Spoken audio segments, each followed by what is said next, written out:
讲座安尼吼。真是感谢主，咱伫圣诞节前会当通过伊的生命见证，互咱增加咱甲上帝的关系甲信仰。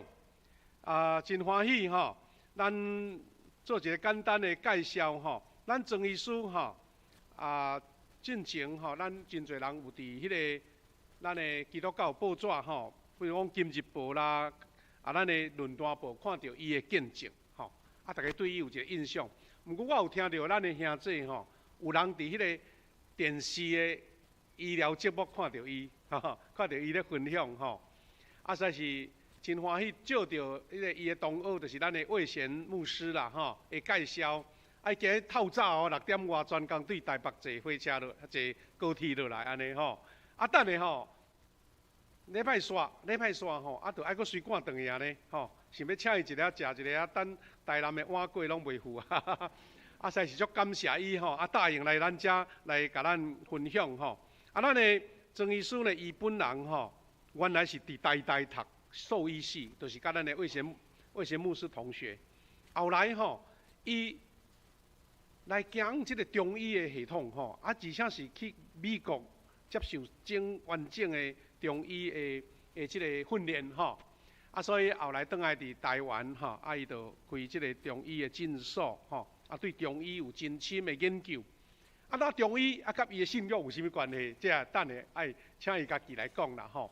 不过今仔日咱真欢喜吼，咱有举办即个幸福小组吼，咱进前11月初10有一场，搁即摆一场吼，咱有遮个 best， 咱遮个模特友加来参加。我希望你会当通过遮个见证，你就真水真好的印证，讲即个信仰是真个我的信仰吼。咱同时嘛要感谢主吼，咱教会吼最近咧推动一个运动，就是吼咱准时搁坐头前就对。今日吼，哇有头前即排拢是咱的遮个以赛亚无可能甲拍无一个来，拢坐头前啊吼。我后来知影讲，咱是安那，大家无爱坐头前，毋是讲头前吼，安尼无方便，是讲头前，改成要看荧幕较歹看安尼。毋过久了惯势你若讲会酸啊，或头一个，我看两边拢看安尼就会使。咱鼓励吼，第一准时，咱讲准时就是提早到，量早到。第二就是咱坐头前安尼吼，互咱要行这个，就像你这个信仰。甲咱的生活，甲咱的礼拜吼，搁较充满着活力。好来，把握时间，咱将时间来交互咱的庄医师，咱用拍拍声来欢迎，来庄医师，来卡对好，你拿这个也可以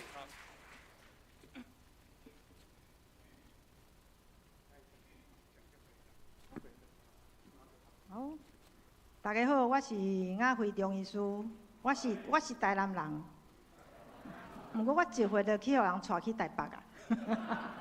我知影阮兜伫咧中正路，不过我嘛毋捌去过。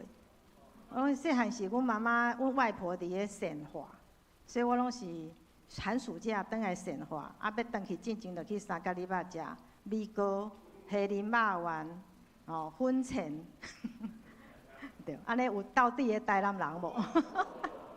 毋过我台语毋是讲真好啦，所以等下可能会转换成国语。拄仔就咧想讲，那是弟兄姐妹是兄弟姊妹，还是弟兄姊妹？到我有听牧师讲兄弟姊妹，你来个会当学台语袂歹吼。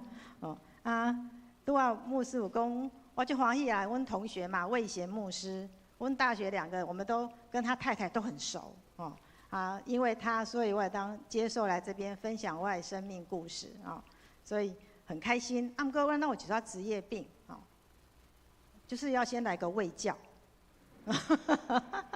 咱时间较长嘛，咱来卫教一下。我请问大家恁早起来啊，你是先食，你若毋是先食早顿，先啉滚水、豆奶、牛奶、咖啡、果汁，还是精力汤的人请你举手？哎呦，牧师你嘛是恁大家拢安尼我若第一次到一个演讲场所，拢是安尼，你感觉安尼敢对吗？切记袂使袂用急袂使空白啉滚水病人讲安尼无豆奶会使无？袂使，牛奶会使无袂使，拢袂使啉啥物？流质的，啥那袂使啉流质？请问你早起啉滚水是要创啥物货？排毒、喙焦、会安那 ？UC2。哦，拢有人讲你晚上什么不喝水，早上就会怎样怎样，对不？其实有些东西要去思考，还不见得正确哦。哦，好，这个甲大家讲一下，你敢知影食物伫咱的胃内底停留偌久？我本来其实我袂晓用台语，结果神互我即摆用到台语，我嘛毋知是安怎。胃伫咱的食物伫咱的胃内底停偌久？啊，答案拢互恁啊，袂超过4点钟。哦，根据你食落去的物件，脂肪较久，啊，淀粉类较紧，对无？啊，那伫咱的肠啊的小肠的6、7个钟头，啊，甲大肠的第9个钟头，哦。啊，你若物件拢要排便出去，爱几工咧？3工，70%爱3工，所以你感觉你闭结敢好吗？无好，所以咱若有闭结，毋通家己食泻药，要食西药找西医，要食中药找中医师，吼。所以，好，我问你，安尼，请问你早起起来，你的胃有物件无？空啊，对无？空啊，对无？好，咱看这2张图。迄一个示意图，一个是水分，一个是食物。我问你，什么物件较会逆流？液体较会逆流对无？啊，你早起你要先啉滚水，还是要食物件？我毋知影你胃要好无？我拢讲不是不报，是时候未到。毋通讲我乌鸦嘴，真正啉久啊，胃病就来了。请问你中昼敢有先啉汤吗？咱因过汤拢啉别凉时咧，迄才最正确的。你要知20年来，咱的胃病增加了5倍。现在健保局不给付胃药，就是拢这个空腹喝水害的。希望你会当解决，我毋是叫你听清楚哦，毋是卖啉滚水哦，是袂使芳空白啉滚水。咱先食，你食2、3口面包，喝1口豆浆不要紧，4、5口面包再喝1口水可以，因为这会吸水嘛。啊，食饱后咱来啉滚水。你若胃无好，你试试看，一定会改善。我当医生30年来，没有改善的2、3个是胃癌，其他通通改善。哦，这是我看病很久啦，就是因为就这人拢安尼吃错。误信那个网络谣言，然后身体就受伤害，所以咱拢要有智慧，才能够判断是非，对不？啊，从外因鬼还没有是基督徒的时候，我觉得说，哎呀，我只要努力读书，我靠自己去收集一些资料，我就可以很有能力，我可以解决所有的事情，我可以医治所有的疾病。可是当我认识耶稣之后，是什么？我就觉得不是那么一回事，哈，所以这个再次叮咛大家一下：当你空腹啉超过100 cc， 我都足喙焦要安怎？你啉1喙2喙，赶快吃早餐。各位资深帅哥美女，不要不吃饭就出去运动，这很危险，这样会很容易血糖低哦，会容易出状况哦。哦，吃饱饱了，太阳出来了再出去，所以基本上胃食道逆流，这边胸口痛。再往上会怎么样？食道溃疡，再往上呢？慢性咳嗽、声音沙哑、声带萎缩，然后你又把空腹喝水，你又把胃酸稀释了，就产生胀气、打嗝、消化不良，往下就一直拉肚子。所以你想看卖，卡你要扛把啉滚水不？不是不报，是时候未到。很多病人都讲我啉了就喝水就喝水。没有症状不代表你没事哦，有症状不代表你很严重。我们就有一对夫妻嘛，先生就是扛把啉滚水啊，拢不听我讲话，结果一检查没有症状，胃溃疡。太太有很多症状，胃只有轻微发炎。所以这是我的建议啦，我门诊的病人都是这样子。所以胃食道逆流不是讲我的一恰生，我的火烧心，那是叫做典型的症状。不典型的症状，常常在看，就是我拄仔讲的，声音沙哑啦，喉咙卡卡的啊，有痰啊，这东西晚上睡觉咳嗽也是蛮典型的胃食道逆流。所以希望大家，你有没有被骗了很多年？什么养乐多不能配香肠？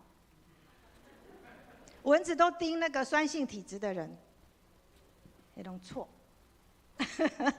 有机会再来跟大家分享。所以，谁才是智慧的源头？对嘛？所以我们圣经说，敬畏耶和华就是智慧的开端，认识至圣者便是聪明。所以这个很重要，靠自己达不到了。好，卫教完毕。现在就是要来跟你分享说，我怎么样依靠神，就获得了平安中的幸福。为什么会加个平安呢？圣经有这个经文，而且有的时候是假幸福。白雪公主跟王子从此过着幸福快乐的日子，他有时候是假幸福。我们只有在耶稣里面才会有真幸福。就不管你在什么状况，你都很平安，那就是幸福啊！大家猜猜看，我小时候的志愿是什么？哈？老师？哎，对，很多人这样猜，我很像老师吗？还有嘞？还有吗？啊，歌星？哦，我的嗓音很不好。再来嘞？啊，美容师？还有嘞？都没有人猜对哦，不好意思。哈？嘿嘿，我最不想当医师。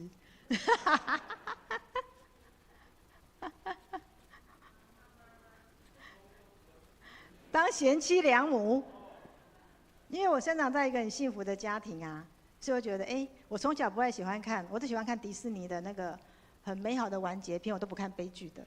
然后我爸爸是念台南一中嘛，妈妈是台南女中。其实我爸爸他很会念书，他的成绩单都是标准答案，他的考试卷都是标准答案。然后他也是念到可以保送到那个日本念书。但是我爸爸是长子，他念，但是他还是决定留在台湾考上成大。结果他在要上大学那年，我祖父病逝。阮祖父是开纸店啦，听讲迄阵足风光的，不过伊就啉酒啊，啉到家产都被败光了，所以又病逝了。所以我爸爸就变不能念成大，他就只好去铁路局上班。然后在铁路局上班就认识我在铁路局上班的妈妈，她当播音员。结果爸爸在一次的铁路局上班的时候，他一次的因公受伤，他脚就被截肢了，就断了。然后那个时候，我妈妈他们全家就开会说，我阿嬷说你不能嫁他，但是你不能嫁别人，你要去当尼姑。因为说谈恋爱嘛，那现在男朋友残废呀，你要不要嫁？然后大舅、二舅跟阿公就说不行，你要嫁。所以我妈妈就嫁给我爸爸，所以才会有我们。所以我就是一个在这个爱的家庭长大了，所以我的理想就是当贤妻良母，就是我没有胸无大志，我就喜欢当贤妻良母，但是我也蛮会背书的啦，所以呢，小时候成绩都不错，但是我就想说，哎呀，我就是要有一个正常的职业，我就会很开心，然后就当贤妻良母。那后来因为我爸爸脚截肢了，他就没办法在台南，他就办退休嘛，所以就到台北做生意，所以就变成举家就迁到台北。所以我出生后1岁就全家搬到台北，就是这个样子。要不然我现在可能还在台南。对，那会不会当中医师我就不知道喽。所以我是魏贤的同学啊，我为什么会从中医变成兽医变成中医？因为我们中医以前没有西医的时候，动物都是看什么？看中医啊，我们有中兽医啊。然后在大三那一年，我们要上一堂叫做兽医针灸学，那我妈妈就说：“那你去跟老国医学一学，这样你上课就比较不会害怕。”我不是庄淑琪博士的女儿。我为什么这样澄清呢？从我当医生，很多人都说我是他女儿。我爸爸没有入罪，真的因为他是他先生入罪，我就是被问到我才去研究他。对，我妈妈姓吴，我妈妈不姓庄，对，所以变成说，我妈妈就带领我去学，跟着老国医学，就我想这就是我们的上帝那时候我还不认识神哦，我上帝就透过妈妈帮我准备一条最适合我的道路，所以我就白天念兽医，晚上念中医。念完了大学，我就发觉我就爱上中医了。因为为什么爱上中医？我们在家畜医院在那边实习，有一条17、8岁的博美狗。请问博美狗17、8岁相当于人的几岁？很老了吼，乘7乘9，对不对？它得了一个病叫做老年性腹泻。什么叫做老年性腹泻？落屎，落屎个老啊，落屎一直落屎，西药嘛无路用，要安怎？恁兜囡仔啦落屎一直脱水，要安怎？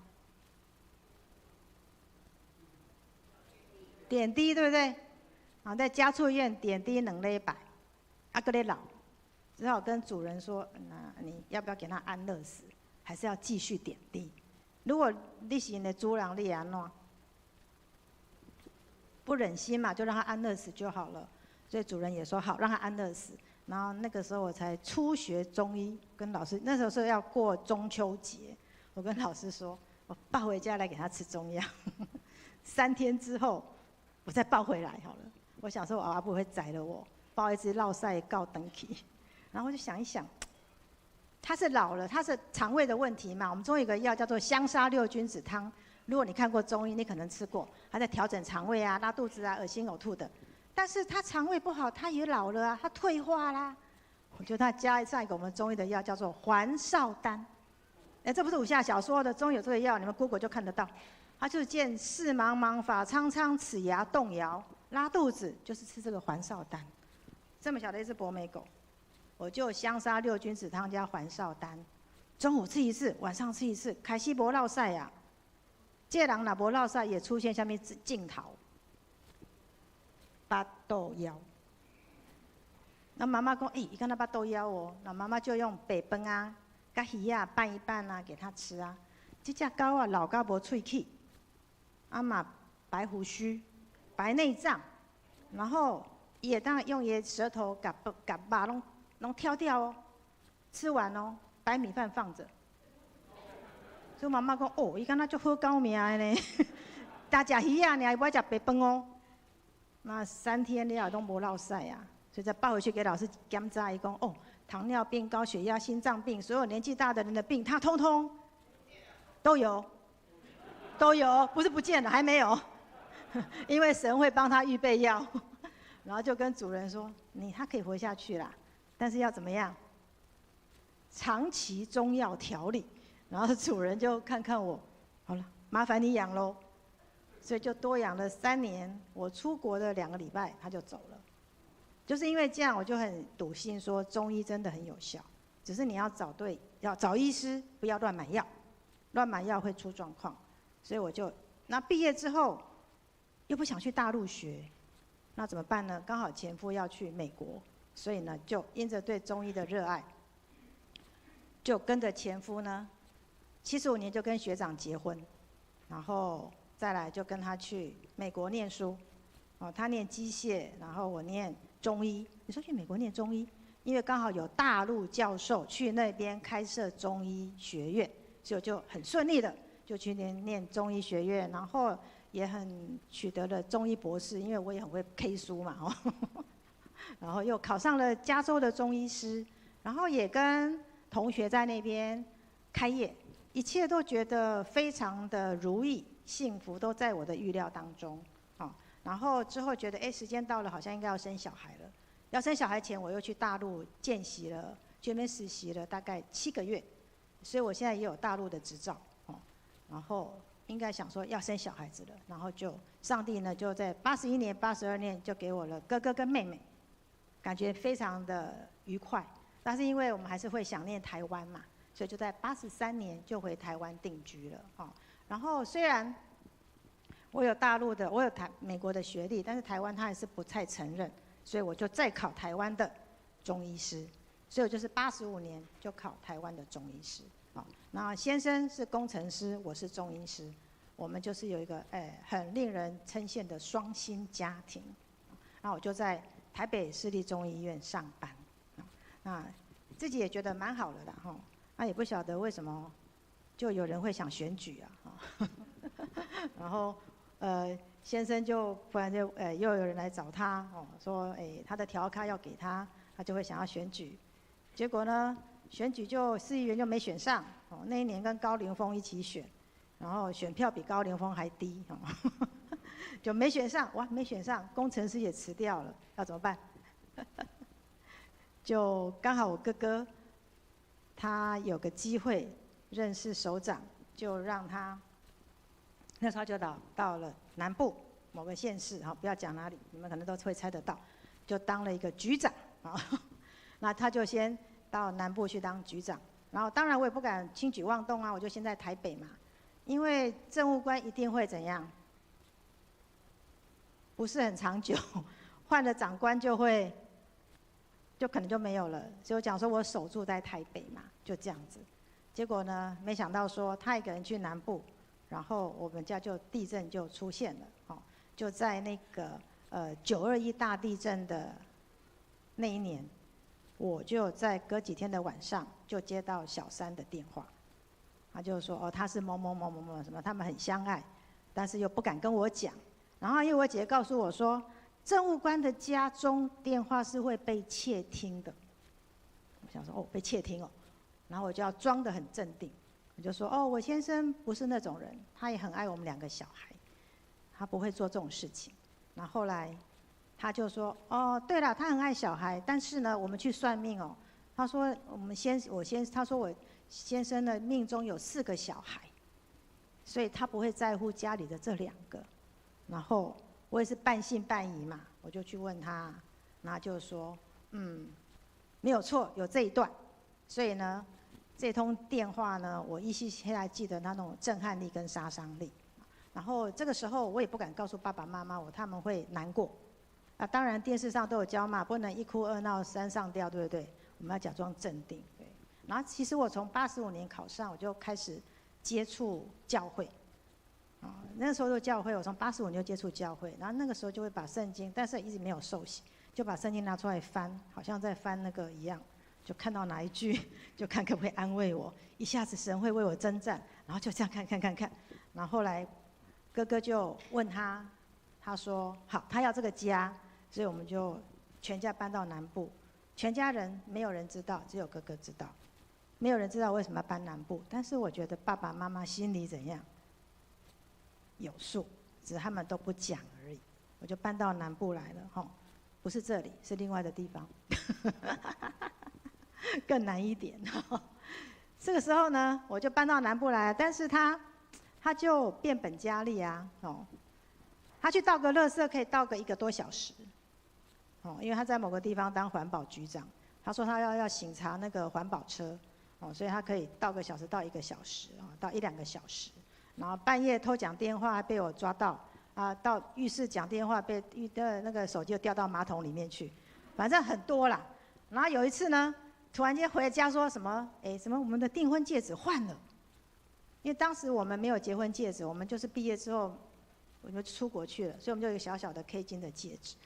我说你戒指为什么换？他说最近比较胖啊，旧的那个戒指戴不下去，所以换一个。然后我就说。哦，你是名校的博士，我虽然不是名校，但是也是博士。你觉得我有那么笨吗？就第2天他就把戒指又换回来了。哦，反正种种就是很多啦，不计其数。现在讲起来很轻松，云淡风轻，但当下都很气。那后来在那一年的过年，他就跟我说，他要因公出差到日本。那我心里大概猜到了嘛。我说我可以陪你去啊。他跟我说，因公出差不能带家眷，不能去的。我说是哦，不能带家眷哦，然后我就说哦好，然后就默默地查出去，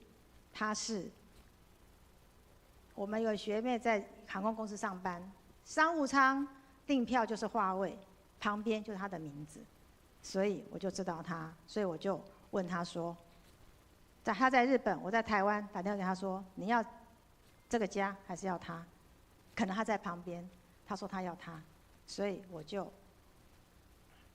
隔2天搬回台北，所以89年我就把我的婚姻结束了，哦，所以结束之后，我们家原生家庭真的是很好，爸爸妈妈一直很疼我，因为我是老幺，哦，我上面有个哥哥，可能你们以前在电视上看过他啦，他叫庄启明，哦，他是我哥哥啊，亲哥哥对。然后哥哥姐姐啊，爸爸妈妈都对我很照顾，哦，他让我们全家都有一个爱的拥抱。然后那个时候我也真的是就是陆陆续有人跟我传福音，但是我就一直感觉上有，又好像有，又好像没有。但是我觉得那一年上帝给我最大的礼物就是，我都不用花吹灰之力，我就得了我的监护权，因为他急着结婚嘛，他根本不要小孩，哦，那所以神呢就让我安排我可以陪着小孩子长大，然后孩子可以陪着我度过种种挑战的原动力。所以我还没有信主哦，但是我就有得到白白的恩典。我们基督徒什么叫白白的恩典？我们不用做什么就有恩典了。你要做什么？耶稣要你的什么吗？有啊，他要你的忧愁，他要你的烦恼，他要你的重担，然后给你什么？给你喜乐，给你力量，给你勇气。请问这种礼物好不好？你根本都不用做什么，就叫做白白的恩典。所以刚失婚，当然心情会不好，所以很多弟兄姐妹他们就会来陪我们，陪着孩子。然后神，我会上电视，我觉得都是神是我的那个经纪人，我没有花够一毛钱去付费。其实现在很多都是置入性行销，就是你要去付费，人家才会来采访你。我所有的都是神帮我安排的，安排到很多医师都很嫉妒，真的啊，就神就当我的经纪人，然后门诊也让我很顺利，生活也很富足。但是很奇怪，我就是觉得，我为什么不能像受洗过的弟兄姐妹一样，跟神有祷告，但是总觉得中间好像就有一层透明的围篱在那里，我就打不破。我自己也很生气，但是我也打不破，我也不晓得要怎么办。后来到了94年7月，因为我一直推广中医嘛，那味全公司就找我说，设计那个女孩子生理期可以吃的汤，就叫 Dr. 庄生理汤。我就很开心啦，因为我一直推广中医，希望中医可以你很生活化嘛，你到超商买就可以喝，你也不用煮，但是又安全，经过检验的啊，方便，这样我就很开心啊，就这样设计了。那当然东西设计出来就要上广告啦。那我们医生呢，要上广告是要小心，我们是不能代言食品，这个推出来是食品，但它不能宣称它有疗效。哦，那我有问过味全的律师，他说没问题，没问题，我们都查过了。那就这一篇，在《时报周刊》的这一篇广告，我就违反了医疗法，因为其实我们上面写的只不过是把医书上面写出来，他说这样就不行，因为这个东西是食品。如果他是用药品，我就可以说，但是用食品就不行。那我们医生很可怜嘞，那个密医都没关系，罚钱，我们医生要归谁管？我们有个医疗法在管我们，所以我犯了医疗法，我就要去上医师惩戒委员会。那里面有中医师、有西医师、有地方人士、有民众，这些人就要审查说你这个人这样，你要处罚怎么样？所以，当然我去问过了，我是初犯，而且我真的是不清楚，我以为说这样是可以的。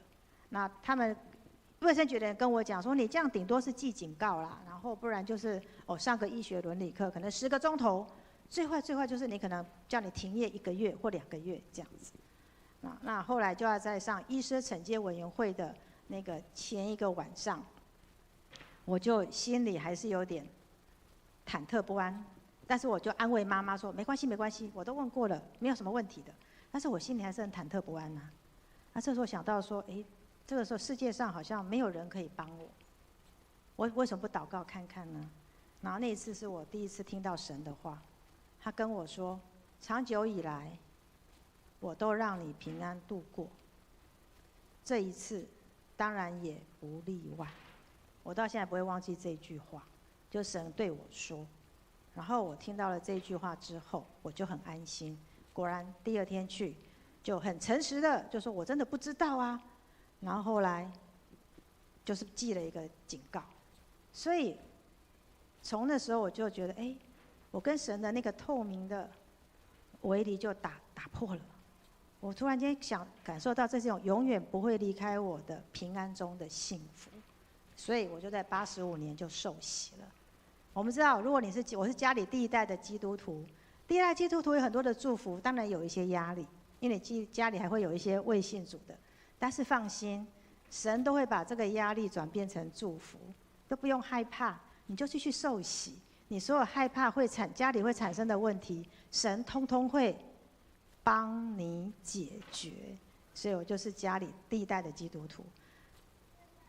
没有受洗前，我是完美主义者，但受洗之后，我还是完美主义者。但是我就不会再那么吹毛求疵了。哦，这个受洗以前，我觉得凡事都要按照我的计划；受洗以后呢，神有神的计划，不是按照我的计划，是要按照神的计划。有位姐妹呢，她在健身房听到这一句话，她说什么呢？计划赶不上变化，变化抵不过上帝的一句话。所以之后我凡事会把我想要的东西，我跟神讲。但是神要不要给你，那是神的主权。我始终相信他会给我最好的东西，我就不再执着我想要什么东西。那跟小朋友的相处，我也是都交给神。当一个单亲妈妈并不容易。这里如果你有单亲妈妈，一下白脸一下黑脸。在儿子高3的时候，他是念延平私中。有一次老师在一个段考，老师打电话说：“妈妈，那个顺杰哦，他那个申论题有写，但是电脑问卷一个都没勾，我马上说会不会不及格？他说不会啦，因为期中考考得不错，只是平均会怎样？低一点，低风，飘过，可以，不会留级，不及格就好了。这时候我就假庆崩单一等来，回来了还是要爱的教育啊。问他说：“你为什么没有写那个？”他说：“我懒得写。”说：“为什么你懒得写？”我没有带笔。那个2B 不是要有笔吗？他说他没有带笔。说：“那你不会跟老师借吗？”我懒得说。哦，这时候你会怎样？一把火，强要安怎？啪啪。但是没有啊，这把火又怎样？又下来了，闷在心里很闷。然后就跟他讲说：“你要好好思考，以后如果你有这种态度，你以后出社会什么，这是会很吃亏的。”转头回到我房间就怎样？跟天父抱怨说：“哦，我当白脸黑脸，我当得快要错乱了，你可不可以帮我教训他？”就第2天我也没做什么，儿子就主动来跟我道歉了。所以很多时候我们都不用做什么，我们就是告诉天父。你就会基督徒就很轻省。什么叫轻省？靠自己好累哦，靠天父都不太累哦。所以这个就是我们家那个机车哦，哈雷机车，就是女儿啦、儿子跟妈妈哦。好，当医生最怕就是自己或家人的病痛啦。哦，这是我自己的那个卵巢癌的指数，上上下下。我自己在离婚后3年就长了子宫肌瘤。然后那时候倒也是相安无事。后来我自己出来开业，我就想试试看我以前从没有试过的东西，叫做雪蛤。我不晓得你们知道什么叫雪蛤？雪蛤就是广东人在吃啊，可以什么皮肤美美的啦，对不对？身材好啊，你只要想到皮肤美美的身材好，就可能有什么女性荷尔蒙。那我是一个很小心的人，可是那时候为了试药就试试看，结果离婚3年后指数平稳，就试了那个时候，你有没有看到一个最高峰，高到90几？那医生就做了正子摄影什么，他说不是白细胞反应。我是中医，但是我也会去做西医检查。那我的妇科医生就说：“你中医你自己医。”因为我们那个医生跟我都变得好朋友，他说雅慧有告诉我，那时候我很想说我把子宫开掉，我常常子宫肌瘤在那边这样上上下下。他说我开刀过，告诉你开刀不见得适合每个人。他说你自己医。我自己医就自己医，我自己花了4年就降下来。后来到了101年，爸爸因为肺腺癌病逝，突然间我的心情又不稳，指数又高了。那指数又高了，我的妇科医师就说：“那很简单嘛，你就测你的 CA125。如果说那个去做个CA125，如果一直越来越高，那就是可能往癌细胞那边走。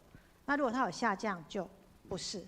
后来连续2次、3次就一直往上飙。”然后那时候感觉好像不是那么的好，我就哭了3天，就跟上帝祷告说：“如果你要我留下来服务人群，你就教我怎么开药；如果你要带我走，你要帮我照顾2个小孩子。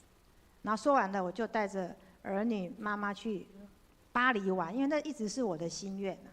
那玩回来了之后，就想说，哇，应该要去做检查了。就检查指数就砰下降。你觉得这是我医的吗？上帝的医治。那好朋友就说：“哎呀，早知道你去巴黎就好了啦。”我说没有神的恩典，去哪里都好不了。好，但自己生病还可以，但是104年，女儿确诊为克隆氏症。你有没有觉得我的恩典我的见证都跟生病有关？我觉得神好像就是因为他赐给我们不同的恩赐，他塑造我们不同的人，他会让你经历某些的看似苦难，最后都会变成祝福。104年，我女儿就被确诊为克隆氏症。你们知道什么叫克隆氏症吗？一定不知道。它是一种免疫攻击。免疫攻击哪里呢？你所有的消化道。所以你可能口腔溃疡、小肠溃疡、大肠溃疡，通通溃疡。那整个免疫攻击，它会越来越瘦，一天可以拉肚子拉到10次到20次。那个时候本来毕业之后想要去出国的，然后这段话是他讲的，他就整天一直在拉肚子，不能去哪里。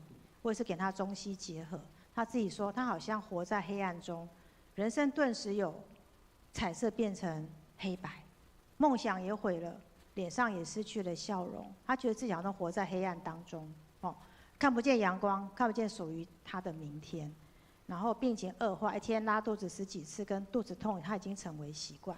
那么女儿她是在我看到我们教会在分享我见证的时候，她决志受洗。她这个时候就说，她开始怀疑上帝是真的爱她吗？如果真的爱她，为什么要把病痛加在她的身上？她就是这样子的，一直在问上帝。好，那么她很灰心，因为感到灰心，她就忘记了上帝是可以帮助的。那时候我也常常跟她讲说，你要不要祷告？她都跟我摇摇头。但是我们也不能勉强一个生病的人说你要相信神。这个是对一个生病的人是，他也知道，但他很痛苦。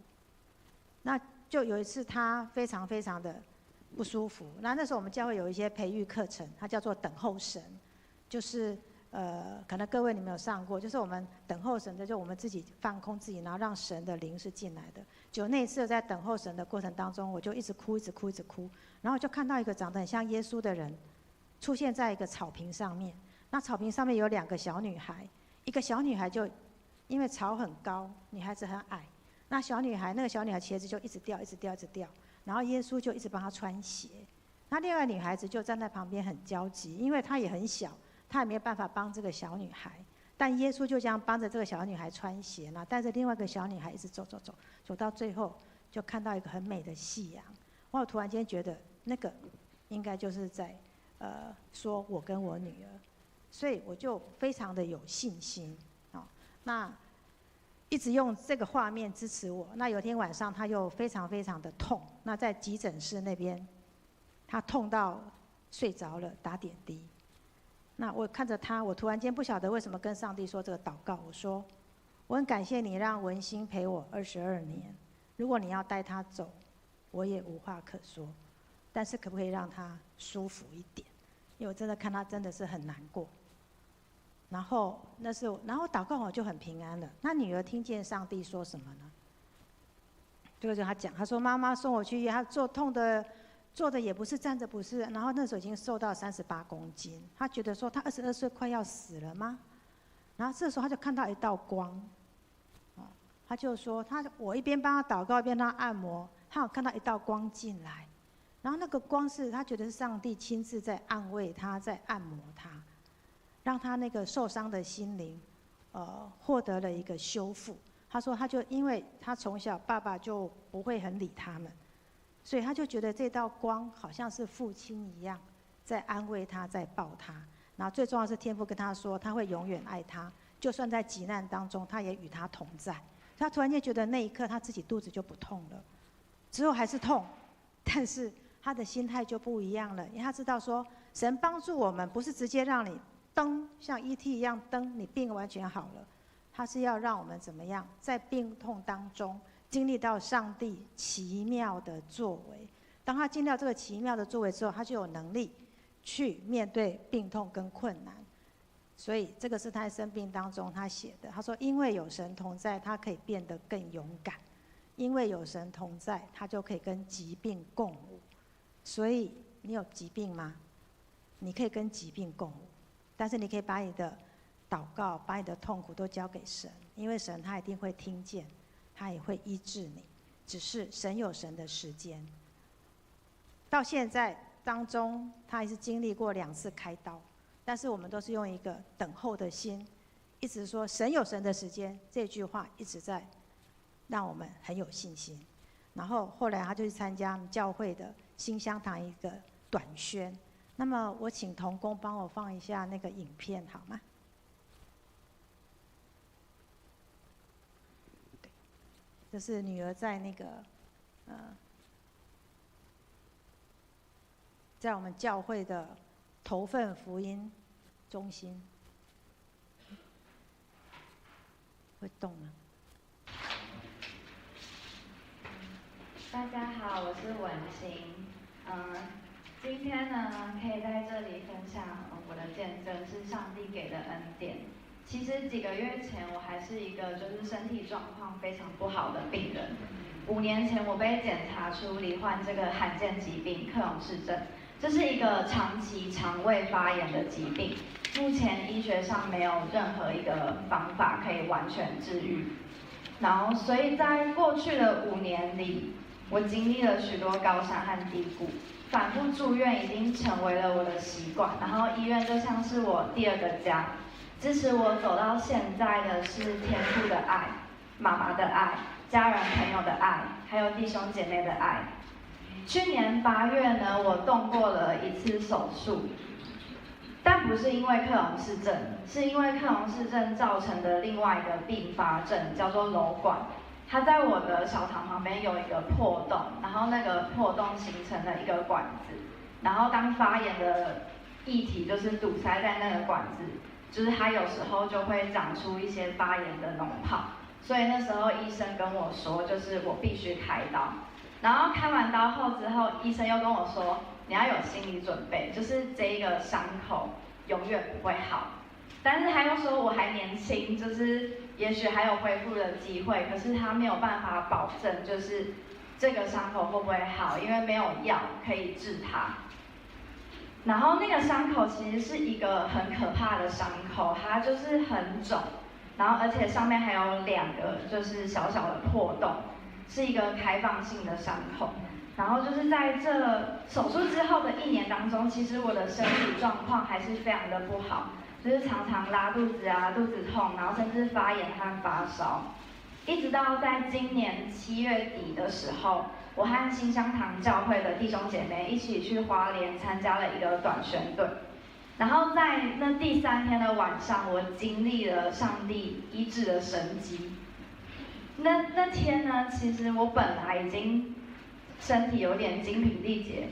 因为那天早上就是我们不仅教小朋友英文啊，还有圣经故事，然后下午又带他们玩了一整个下午的游戏，然后傍晚我们又就是到七星台，因为七星台很漂亮，我们又到海边去玩了一下，然后回到民宿之后，牧师就说哦，今天还是要开会哦，然后所以我们又开会讨论了就是很长一段时间，然后就是在整个过程结束之后，我就觉得就是我的身体真的很不舒服，已经到了就是我可以负荷的极限了。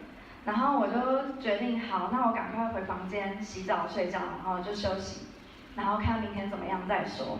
然后当我就是决定好要去洗澡，然后我就走进浴室，然后我一打开浴室的门之后，关起来之后，我就不知道为什么开始一直祷告，一直祷告。但是我其实没有要做这个祷告，但是我就是不知道为什么，我就一直祷告。然后我就想说，好吧，既然上帝你要我祷告，好，那就祷告吧。然后我就开始洗澡，然后我就打开莲蓬头在冲澡，然后突然之间我就听到有一个声音跟我说，我现在要再一次用水洗净你的罪。然后当我听到这个声音的时候，我觉得很惊讶，可是我又不是很确定我是不是真的听到这样的声音，还是我太累幻听之类的？然后后来呢，我就还是继续的洗澡，然后呢，结果呢，这个声音又在跟我说，你还记得吗？你今天早上跟小朋友分享的圣经故事，就是在讲耶稣用水洗净每一个人的罪。然后我就想说，哦，那这个声音应该是真的吧？然后我那时候就相信这个声音是真的，而且是来自神的声音。然后我也非常的感动，因为就是我已经成为基督徒很久，但是呢，就是我是一个平凡的人，我不像就是耶稣一样完美，我还是会犯错，我还是会犯罪。所以当我听到神说他要再一次用水洗净我的罪的时候，我觉得我非常的感动。然后接着呢，上帝又继续跟我说，我现在要医治你的克隆氏症。然后当我听到这句话的时候，我想说，你要怎么医治？我在洗澡哎，然后结果上帝又跟我说，我要医治你的瘘管。然后当我又在听到这句好，然后我就想说，好，你要医治。然后我就想说，我要等着看你要怎么医治。然后呢，我就看着就是我去年开刀的那个伤口，然后我就看着那个伤口，然后我就摸着那个伤口，我的嘴巴就不断的一直开始祷告，我就一直说医治瘘管，医治瘘管，医治瘘管。然后我也不确定我大概讲了多久，然后突然间我就看到那个伤口它消肿了一半，然后我就大尖叫，然后天哪，到底发生什么事了？然后但是呢，我也不是很确定，就是到底是不是伤口真的消肿，因为我一直觉得这个伤口很恐怖，然后所以我没有很长的会仔细去看这个伤口，所以我不知道这个伤口原本多肿大，所以我不确定它是不是真的消肿了。然后呢，但是呢，我嘴巴还是一样继续祷告，我就一直说医治瘘管，医治瘘管，医治瘘管。然后呢，结果呢，我瞬间看到那个伤口上面的那2个破洞愈合了，然后我就整个就是哇，然后就整个就是在洗澡的时候就非常的兴奋，然后就大尖叫，然后想说天哪，就是我刚到底经历了什么事情？然后我就很认真的去摸那个伤口，然后找上面那个破洞到底在不在。我们换下一个头。然后他在花莲，他就跟我说，我也是当医师嘛，就会半信半疑，因为都是我在帮他擦药的，我很清楚那个伤口。他回来看，真的伤口就愈合了。后来他的外科主任也是一个基督徒，后来他检查说也是愈合了。所以因为这样，他就那个伤口，他现在就得医治。然后也因为这样，他就被神呼召，他就要念那个他念灵粮的宣教学院，他念牧灵之商。他说我是地上的医师，没有办法医好所有的病，但他可以，他的牧灵之商就想透过医师，透过神来医治大家心灵的疾病。也在那个地方，他就遇见了我的女婿，我女婿就念宣教硕士，所以以后女儿就会是师母。然后女婿他也是传道人哦，然后他们在去年11月10号结婚，然后结婚以后，结果他又罹患忧郁症，没有关系，就交给谁呢？就交给神，神有神医治的时间，神有神医治的方法。你知道神用什么来医治他吗？她怀孕了，结果这个怀孕的小 baby 就让我女儿的忧郁症就获得医治，获得改善，所以她现在也不用吃药了。那宝宝的名字叫做刘川，是男生，就是那个女婿说叫做神的恩典川流不息，所以真的就非常开心哦。所以最后再叮咛大家，就是说我们今天我的见证好像都跟病有关，对不对？常常有人会说，哎呀，这个人生病啊，是他风水不好啊，他家里要迁祖坟啊，等等等等，这是现代人的想法。但是我们的神怎么说呢？他就说，门徒问耶稣嘛，这个人生来瞎眼，是谁犯的罪？是这个人还是他父母呢？他说，不是这个人犯罪，也不是谁犯罪，父母犯罪，是要在身上显出神的作为来。所以到现在，我们总算知道了，神的道路高过我们的道路，神的意念高过我们的意念。所以，如果你现在有在什么样的困苦当中，我相信神就是我我们的医治者。女儿在生病过程当中，她不会作曲的，突然间会作曲，所以她就会画图。就神在她生病当中给她很多恩赐，我相信也是为她以后当师母做一个训练。所以现在我们幸福就是全家可以一起吃感恩节大餐，所以如果你接住神满满的爱，就会幸福哦。然后想来为大家做一个幸福祷告，你可以把你的眼睛闭起来。亲爱的天父孩子，感谢赞美你，你带领我回来到我出生的地方。孩子也希望你把这份爱、这份祝福、这份恩典，再给不仅是与在座的弟兄姐妹，尤其是还没有信主的 Best 我们的好朋友。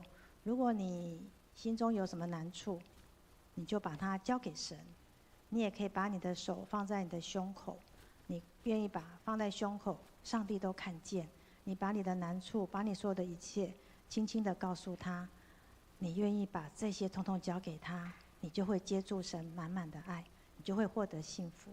现在天父孩子，感谢赞美你，真的是你就是我们永生神永远的救主。唯有你，我们才有永远的盼望；唯有你，我们才能够获得真平安、真幸福、真喜乐。感谢你，赞美你，带领这么多人来聆听你在我孩子身上的见证。祈求你也让这份祝福降临所有的弟兄姐妹跟贵宾。以上祷告，奉主耶稣基督的名祈求，阿们。你可以先休息，阿利亚。